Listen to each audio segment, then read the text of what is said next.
2000 રૂપિયાની તો પથારી ફરી ગઈ. એમ હું છે? પૈસા આવ્યા નથી ને ગયા નથી.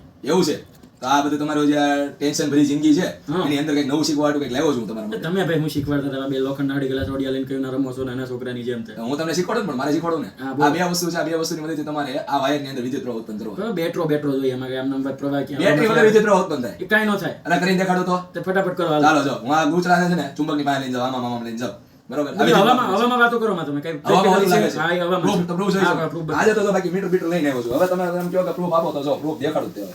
આ એક છેડો નાખ્યો અહીંયા બરોબર હા, નાખ્યો. અને બીજા છેડાને અડાડ્યો અહીંયા બરોબર. જુગલ જોડી બનાવી નાખી છે આપણે. હવે આપણે શું કરીએ તો કે હવે હું આમ કરીશ ને એટલે તમે જોઈ શકો છો કે પ્રવાહ શું થાય છે બદલાય છે બરોબર. બદલાય છે કે નહીં બદલાતો જોવો તો જરી બદલાય તો છે હો ભાઈ. બદલાય છે ને હા, હા, હા. બરોબર. તો એનો મતલબ કે અહીંયા ચુંબકને પાસે લઈને આવું તો કંઈક આ રીતનું થાય છે. વિદ્યાર્થી મિત્રો તમારે કમેન્ટ કરીને જણાવવાનું છે મેથ્સના સાહેબને નથી આવડતો આ કોન્સેપ્ટ કયો છે. તમારે મેથ્સના સાહેબને કહેવાનું છે કે આ કોન્સેપ્ટ કયો છે ફિઝિક્સનો જાણવું બરોબર. છે. કમેન્ટની અંદર જરૂરથી જરૂર જણાવજો.